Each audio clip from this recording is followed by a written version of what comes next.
हरि ओम तत्सत् परमात्मने नमः। વિષય આવે છે માંસાહાર નિષેધ। જે પુરુષે મહાભારતનું અનુશાસન પર્વનો શ્લોક છે, જે પુરુષ પોતાને માટે આત્યંતિક શાંતિ મેળવવા માંગતો હોય એને જગતમાં કોઈ પણ પ્રાણીનું માંસ કોઈ પણ નિમિત્તે ન ખાવું જોઈએ। જો કે જગતમાં ઘણા લોકો માંસ ખાય છે, પણ વિચાર કરતા એ જ સિદ્ધ થાય છે કે માંસ ભક્ષણ સર્વ રીતે હાનિકારક છે। એનાથી લોકોનો લોક પરલોક બેય બગડે છે। ઘણા લોકો તો એવા છે કે જેઓ માંસ ભક્ષણને હાનિકારક સમજવા છતાં પણ ખરાબ આદતને વંશ હોવાને કારણે નથી છોડી શકતા। ઘણી વાર એવી ઘટનાઓ ઘટી જતી હોય કે ભાઈ ગાડી 4 વ્હીલ હાલી જતી હતી અને આખો પરિવાર એમાં ભડથું થઈ ગયો, બરોબર। હવે એનું કયા કર્મનું ફળ ક્યારે લાગુ પડે એ નક્કી ન હોય। આવડે આખી જિંદગી જ કર્યું હોય, આપણે એમ કહીએ કે કર્મ કોઈને છોડે નહીં, ભગવાનને નથી છોડ્યા, આપણને શું છોડી જાય? કૃષ્ણ ભગવાને રામા અવતારમાં વાલીને માર્યો તો એનો બદલો અહીંયા ભીલમાં નહોતો દેવો પડ્યો એને। એટલે કર્મ ક્યારે કોઈને નથી છોડતું, અત્યારે નહીં તો પછી આને આ જીવનમાં દેખાડી છે। એટલે બને ક્યાં સુધી એનાથી બચીને રહેવું એમ। અમુક એવા છે જેઓ આરામ અને ભોગાશક્તિને વંશ હોઈને માંસ ભક્ષણનું સમર્થન કરે છે, પણ એ લોકોને પણ વિવેકી પુરુષોના સમુદાયમાં નીચું જોવું પડે છે। માંસ ભક્ષણથી ઉપજતા દોષોનો પાર નથી। એમાંથી અહીં સંક્ષેપમાં થોડું જણાવવામાં આવે છે કે નિવેદન એ જ છે કે વાંચનારાઓ આ લેખનને ધ્યાનપૂર્વક વાંચે અને એમનામાંથી જેઓ ખાસ માંસ ખાતા હોય તેઓ કૃપાપૂર્વક માંસ ખાવાનું છોડી દે।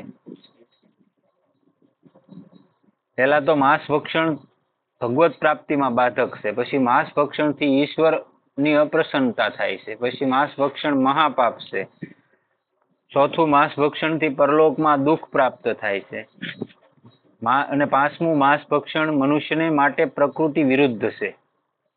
જેનો જે ખોરાક છે એ ખાઈને તો વાંધો ન આવે, હાલો જીવન છે એમાં બધી વસ્તુ થતી જ હોય, ગૃહસ્થમાં હોય થઈ ગઈ, પણ જ્યાંથી સમજ્યા નથી પાછું વળી જવું જરૂરી છે। નહીતર આ મેં વાત કરી એમ આખી 4 વ્હીલમાં આખો પરિવાર ભડથું થઈ ગયો, એ કયા કર્મનું ફળ આવ્યું ભાઈ? તમે એ જ કર્યું તો એ મળ્યું। આમ થાય એમ કે ઘણા એવા ઉદાહરણો આપે કે ભાઈ જે પાપ કર્મ કરે એને કાંઈ વાંધો નથી, અને જે ધર્માત્મા બનીને ફરે એને જ બધી તકલીફ છે। તો એવું નથી, આવડો એનું જે ખરાબ હતું ને એ પૂરું કરે છે, અને તમે તમારું સારું હતું એ પૂરું કરો છો, એટલે એને કઈ પાપ કર્મ કરે કઈ ત્યારે નથી થતું। બાકી જયારે પાપ લાગુ પડે ને ત્યારે ભૂકા કાઢી નાખે હારા તો પછી માંસ ભક્ષણથી મનુષ્ય પશુતાને પામે છે।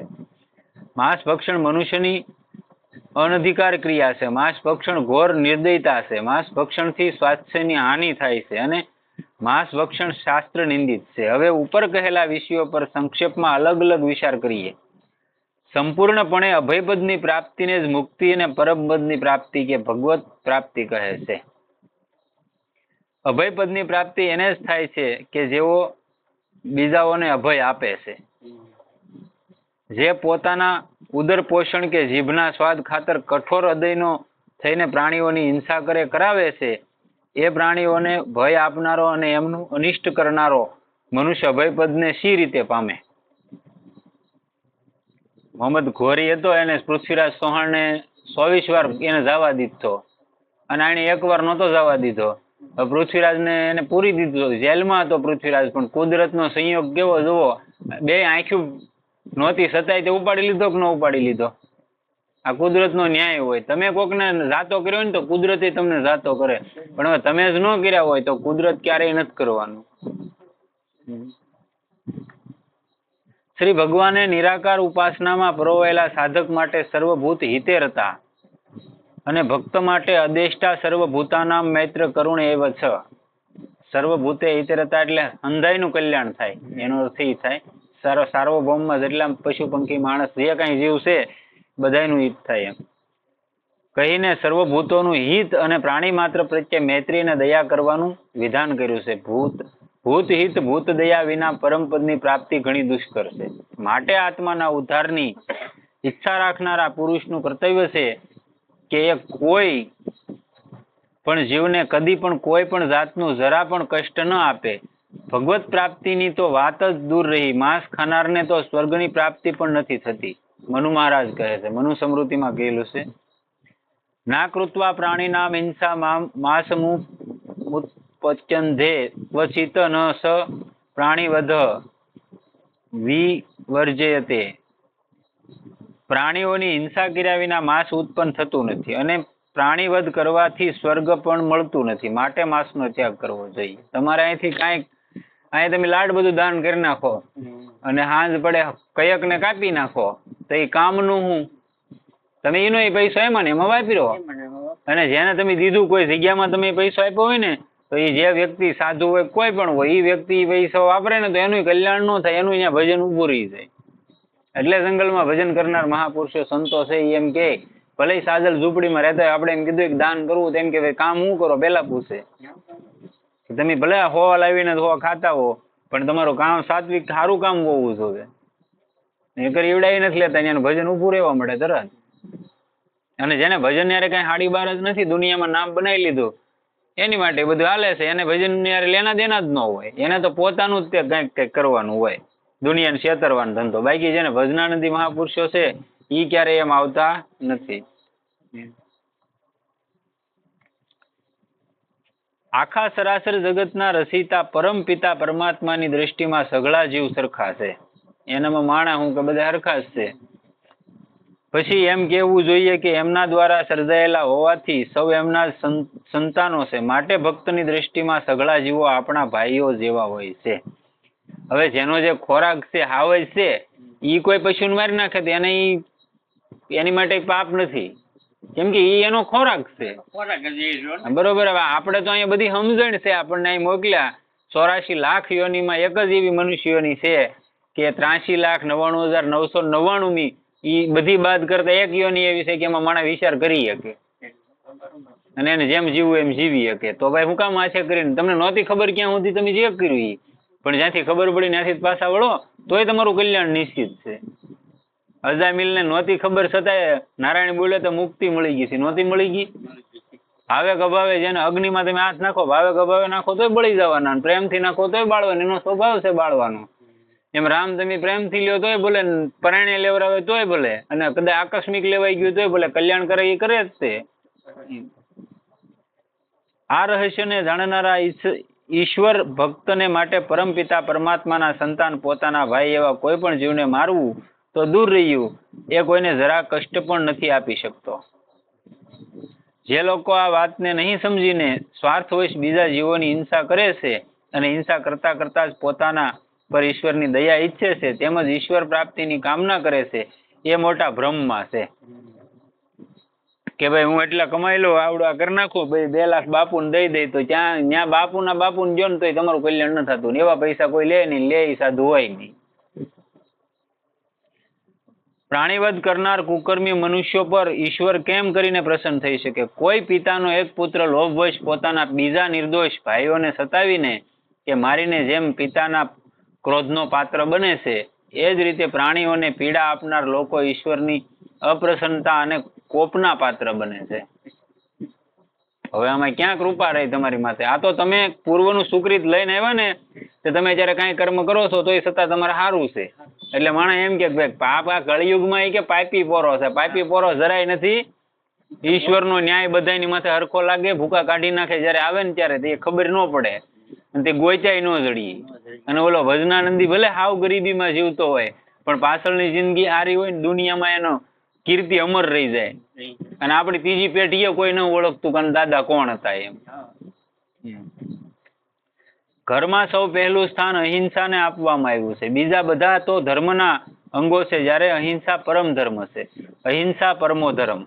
મહાભારત અનુશાસન પર્વનો આ શ્લોક છે. ધર્મનું તાત્પર્ય અહિંસામાં છે અને ધર્મને માનનારા સૌ કોઈ અહિંસા અંગે ત્યાગની પ્રશંસા કરે છે. જે ધર્મ મનુષ્યની વૃત્તિઓને અહિંસા, ત્યાગ, નિવૃત્તિ અને સંયમ તરફ લઈ જાય છે એ જ ખરો ધર્મ છે. જે ધર્મમાં આ બાબતોની ઉણપ છે એ અધૂરો છે. માંસ ભક્ષણ કરનાર અહિંસા ધર્મનું હનન કરે છે. ધર્મનું હનન જ પાપ છે. કોઈ એમ કહે છે કે અમે પોતે જાનવરોને ન તો મારીએ છીએ કે ન મરાવીએ છીએ, બીજાઓએ મારેલા પશુ પક્ષીઓનું માંસ ખરીદીને ખાઈએ છીએ. માટે અમે પ્રાણી હિંસાના પાપી શી રીતે ગણાઈએ?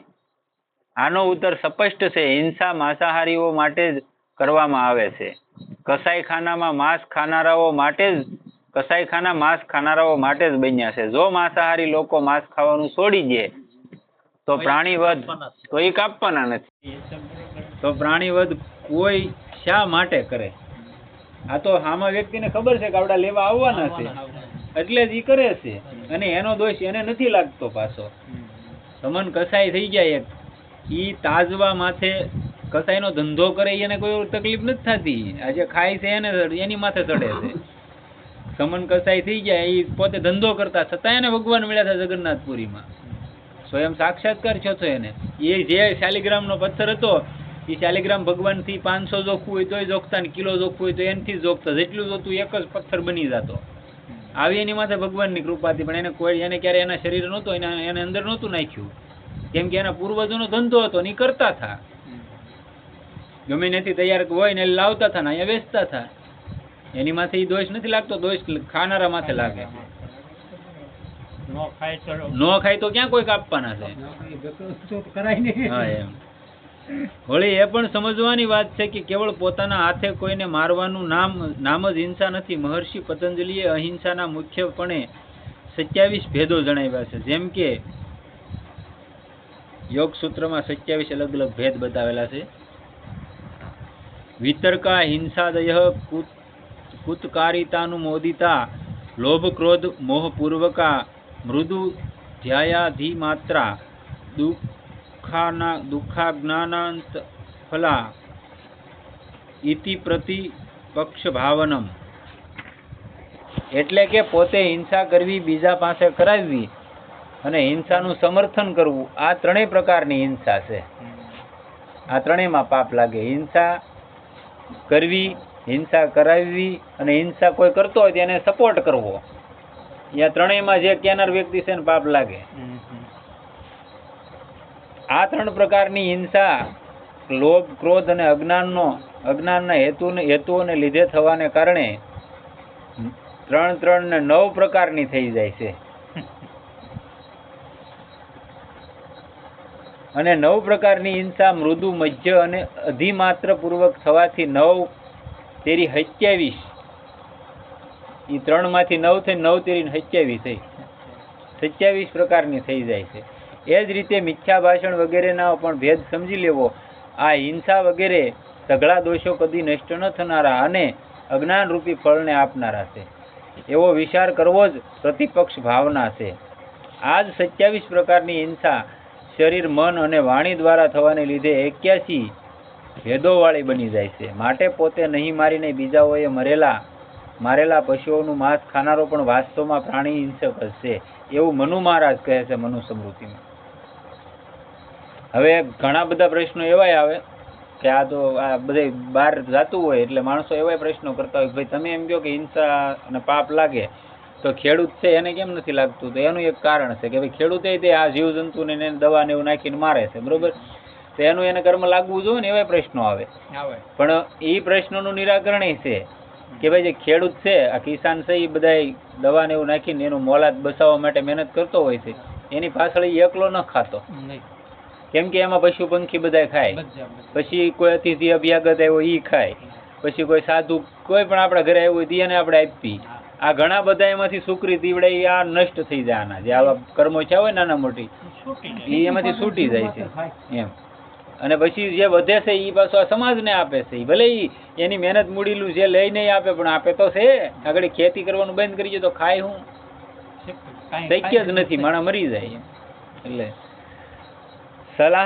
સલાહ કે આજ્ઞા આપનાર, અંગ કાપનાર, મારનાર, માંસ ખરીદનાર કે વેચનાર કે રાંધનાર, પીરસનાર અને ખાનાર આ સૌ ઘાતક કહેવાય છે. ન ખાવું તો આમાં સપોર્ટ નહીં કરવાનું, પછી એ બાબતમાં નહીં જવાનું. તો એ જ રીતે મહાભારતમાં પણ કહ્યું છે, અનુશાસન પર્વમાં બતાવે છે મહાભારતનું. માંસ ખરીદનાર ધનથી પ્રાણીની હિંસા કરે છે, ખાનાર ઉપભોગથી કરે છે અને મારનાર મારીને બધી હિંસાને બાંધીને હિંસા કરે છે. આ રીતે 3 રીતે વધ થાય છે. માણસ માંસ લાવે છે, જે મંગાવે છે જે પશુનું અંગ કાપે છે અને જે ખરીદે છે, જે વેચે છે અને જે રાંધે છે અને જે ખાય છે, એ સૌ માંસ ખાનાર ઘાતકી છે. એકબીજાના દોષો એકબીજામાં આવે. એટલે આપણે કહીએ ને ભાઈ, કાળિયારે ધોળિયો બંધો વાન નો પણ હાન આવે. હારા માણે પડખે તમે 15 દી બેહો ને તો તમારા મારા વિચાર આવે. મારી જેવો હાવ નતા ધોમ ફેંકવા વાળો હોય ત્યાં બેઠા હોય તો એવો વિચાર આવે. આપણે માટે માંસ ભક્ષણ ધર્મનું હનન કરનારું હોવાથી સર્વ રીતે મહાપાપ છે. ધર્મનું પાલન કરાવવા માટે હિંસાનો ત્યાગ એ પહેલું પગથિયું છે. જેના હૃદયમાં અહિંસાનો ભાવ નથી ત્યાં ધર્મને સ્થાન જ ક્યાં છે?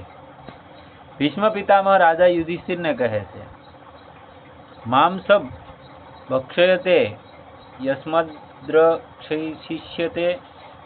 મહાભારતના અનુશાસન પર્વમાં છે. હે ભરતવંશી, હે યુધિષ્ઠિર, એ મને ખાય છે માટે હું પણ એને ખાઈશ. આ વિચાર માંસ શબ્દનું માંસપણું છે એ એમ જ સમજ. માછલી છે, કોઈ પણ જીવ છે, એને તમે ખાવ છો, એ પૂર્વમાં તમને યાર ઈ જ કરવાનું છે. તમે એમાં જ આવવાના છો, નકર તો તમે ખાવ નહીં. પહેલા પ્રથમની વાત તો આ, તમે એમાં જ આવવાના ફાઇનલ લખી લેવાનું. હજી તમારું જીવન હોય ને તમે પાછા વળી ગયા હોય તો કદાચ નીકળી શકો, પણ તમે જીવો ક્યાં સુધી એમાં જ રહ્યો ને પાછા જ ન વળો તો શું થવાનું? ઈ જ થવાનું. કેમ કે 84 લાખનું આપણે આખું જથ્થો જ ભેગો કરી લીધેલો છે. છૂટવાનો તો કઈ મોકો છે જ નહીં. છૂટવાનો મોકો તમે કંઈક કાઢ્યો હોય અને પરમાત્માને પ્રાર્થના કરી કે હવે અમલી છોડી દે, ભૂલ તો થતા થઈ ગઈ તો હજી માફ કરી જાય, પણ આપણે પાછું વળી જોતા નથી. હે શરૂ જ રાખવું એ નહીં, કોઈ પણ વસ્તુ તમે પાછું વળું માણા ન જોતો એમ. હે ભરતવંશી યુધિષ્ઠિર, એ મને ખાય છે અને હું પણ એને ખાઈશ. આ વિચાર માંસ શબ્દનું માંસપણું છે એમ સમજ. આ જ પ્રકારની વાત મનુ મહારાજે પણ કરી છે. મનુ સ્મૃતિમાં બતાવે છે, હું અહીં જેનું માંસ ખાઉં છું એ પરલોકમાં મને મારું માંસ ખાશે. માંસ શબ્દનો આવો અર્થ વિદ્વાનો કરે છે. આજે અહીં જે કોઈ પણ માણસ જે જીવનું માંસ ખાશે, કોઈક સમયે એ જ જીવ એનો બદલો લેવા માટે એના માંસને ખાનારો બનશે.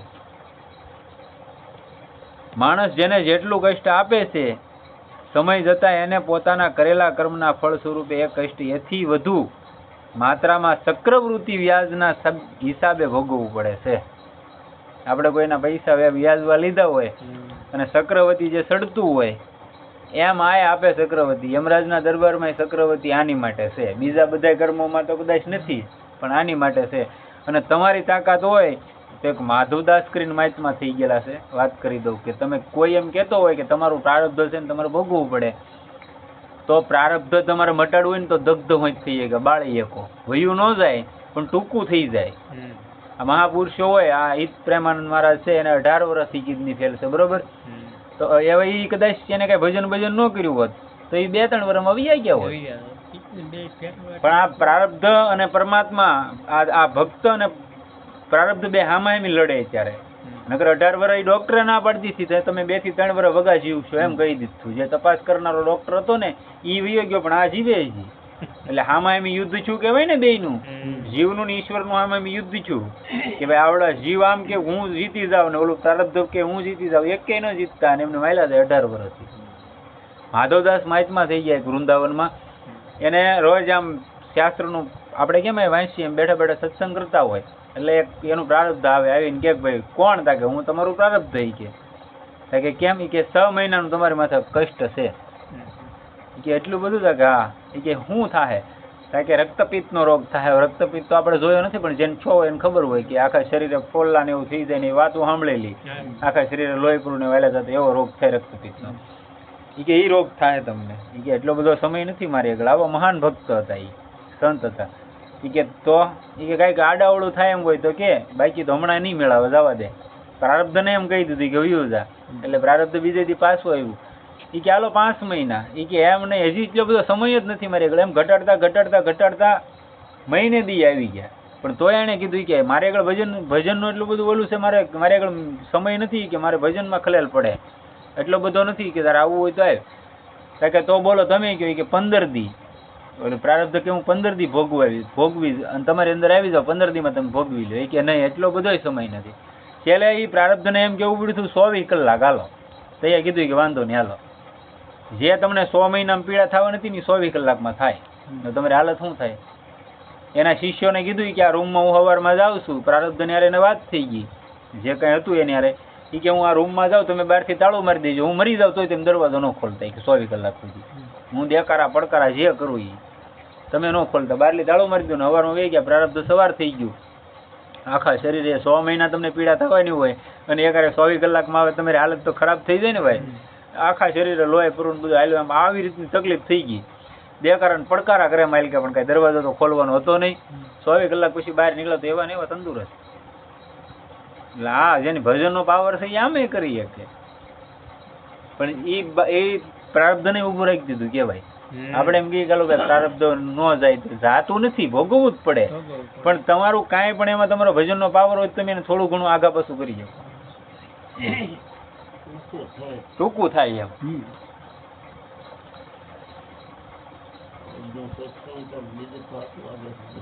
હે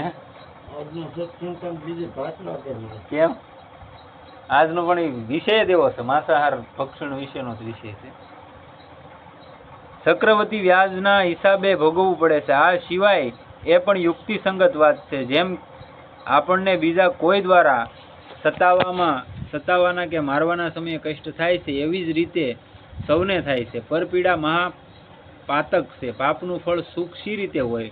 માટે ભીષ્મ પિતામહ કહે છે, અનુશાસન પર્વમાં બતાવે છે. ભીષ્મ પિતા યુધિષ્ઠિરને કહે છે, માંસાહારી જીવો અનેક યોનિઓમાં જન્મ લેતા લેતા છેવટે કુંભીપાક નામના નરકમાં યાતનાઓ ભોગવે છે, અને અન્ય લોકો એમને બળજબરીથી ક્રૂર રીતે મારી નાખે છે, અને આ રીતે તેઓ વારંવાર જુદી જુદી યોનિઓમાં ભટકતા રહે છે.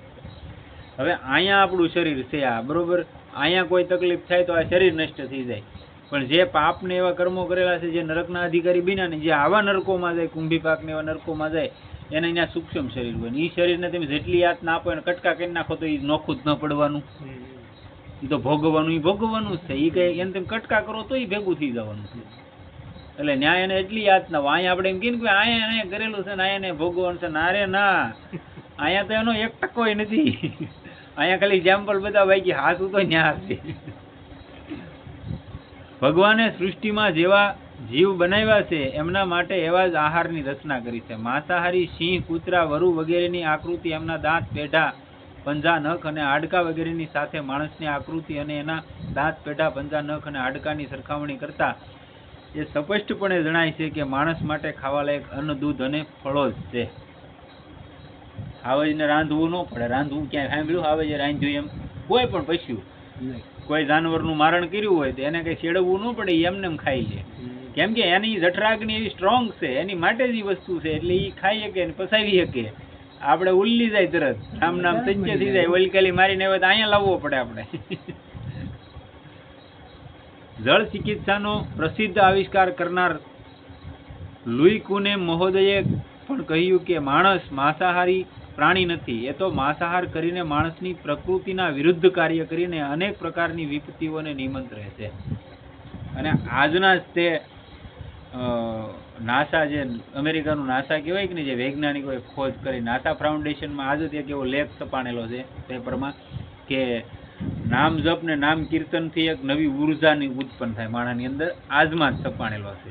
નાસાવાળાએ એમ કીધું કે નામ કીર્તનથી તમે જે અમુક કર્મો તમારા હોય, સુખ દુઃખ એવું બધું હોય, એની માથે કંટ્રોલ મેળવી શકો. એટલું નામ જપ ને નામ કીર્તન પાવરફુલ છે. આપણે અહીં કોકને કહીએ કે ભાઈ તમે હાલી નીકળ્યા, આપણને આ જવાબ મળે કે તમે હાલી નીકળ્યા, તમે કરો, અમને રહેવાય છે. ભોગવવા નક્કી કરીને બેઠા હોય એટલે, નકર આપણે આપણું ઘરનું જ નથી કહેતા, શાસ્ત્રોમાં છે એ જ આપણે વાત કરીએ. માણસની પ્રકૃતિ સ્વાભાવિક રીતે સૌમ્ય છે. સૌમ્ય પ્રકૃતિના જીવો માટે અન્ન, દૂધ, ફળ વગેરે સૌમ્ય પદાર્થો જ છે, સ્વાભાવિકપણે ખાવાલાયક પદાર્થો છે. ગાય, બકરી, કબૂતર અને સૌમ્ય પ્રકૃતિના પશુ પક્ષીઓ પણ માંસ ન ખાતા ઘાસ, ચારો, દાણા વગેરે ખાય છે. માંસાહારી પશુ પક્ષીઓની આકૃતિ સ્વાભાવિકપણે ક્રૂર અને ભયાનક હોય છે. સિંહ, વાઘ, બિલાડી, કૂતરા વગેરેને જોતા જ આ તફાવત સ્પષ્ટ થઈ જાય છે. મહાભારતમાં પણ કહ્યું છે. ખેદની વાત એ છે કે જગતમાં ક્રૂર માણસો અનેક પ્રકારના પવિત્ર ખાવાલાયક પદાર્થોને છોડીને મોટા રાક્ષસોની જેમ માંસ માટે લોલુપ રહે છે. આપણે તો અહીંયા કાંઈ નથી, તમે બહારની કન્ટ્રીમાં જાઓ ને તો હું નથી ખાતા એમ કહો. અહીંયા તો આપણે એમ કહીએ 5% ન કહેવાય, ત્યાં તો હું નથી ખાતા એ તમે વિચાર કરી લેવાનો કે એવો જીવ નથી અને નથી ખાતા. એમાં સાઈના તમે જાઓ ને તો એવી કુરતા છે એમ. તેમાં જાત જાતની મીઠાઈઓ, ભાતના શાક, ખાંડથી બનેલી અનેક રસાળ વાનગીઓને પણ એટલી પસંદ નથી કરતા જેટલું માંસને પસંદ કરે છે. આથી એવું સિદ્ધ થઈ ગયું કે માંસ માણસનો આહાર છે જ નહીં. ભોજનથી જ મન બને છે. જેવું ખાઈએ અન્ન એવું થાય મન. એટલે કીધું ને કે પાણીથી વાણી નિર્માણ થાય ને અન્નથી મન નિર્માણ થાય. જેવું ખાવ એવો ઓડકાર આવે. સોખી જ વાત છે. જેવો ખાવ એવો જ વિચાર આવે તમને. તમે કોકના ઘરે જમ્યા આવ્યા હોય તો હાવ જ તે તમને તેને મિત્રતાના નાતે કીધું ખાઈ આવ્યા. તમે ભલે ને 2-3 લાડવા ખાધા હોય પણ તમને 2 કલાક સુધી મજા નહીં આવે પેટમાં. તમે તમારા ઘરે એની વસ્તુ ખાઈ લેવાની, તમને એવી કઈ તકલીફ નહીં થાય. કેમ કે એ તમારું પોતાનું છે, એમાં તમે ખર્ચા કરેલો છે. અને કોકના ઘરે ખાવ ને તો તમને એમ થાય ભારે કરી ઊંઘ આવે ને આમને તેમને આળા સડે ને ઘણા બધા ડીંડક આવી જાય જન્મમાં જઈને તો. કેમ કે એમાંય ભાવ નક્કી થાય કે કોણ કયા ભાવથી ખવડાવે. એવી કહેવત પ્રસિદ્ધ છે કે માણસ જેવા પશુ પક્ષીઓનું માંસ ખાય છે એ જ પશુ પક્ષીઓ જેવો ગુણ, આચરણ વગેરે એમનામાં ઉપજે છે અને એની આકૃતિ પણ એવી જ બની જાય છે. એનાથી એ આ જન્મે મનુષ્યને લાયક સ્વભાવથી ઘણું કરીને પતિત થઈને પશુ સ્વભાવનો ક્રૂર અને અમર્યાદિત જીવન જીવનારો બની જાય છે. તથા મર્યા પછી એવી જ ભાવનાને લીધે તેમજ પોતાના કર્મોનો બદલો ભોગવવા માટે એ જ પશુ પક્ષીઓની યોનિઓને પામીને મોટું દુઃખ ભોગવે છે. ભીષ્મ પિતામહ આવું કહે છે. સદગુરુદેવ કી જય. સીતારામ રામ રામ સીતારામ રામ રામ સીતારામ રામ રામ સીતારામ રામ રામ સીતારામ રામ રામ સીતારામ રામ રામ સીતારામ રામ રામ સીતારામ રામ રામ સીતા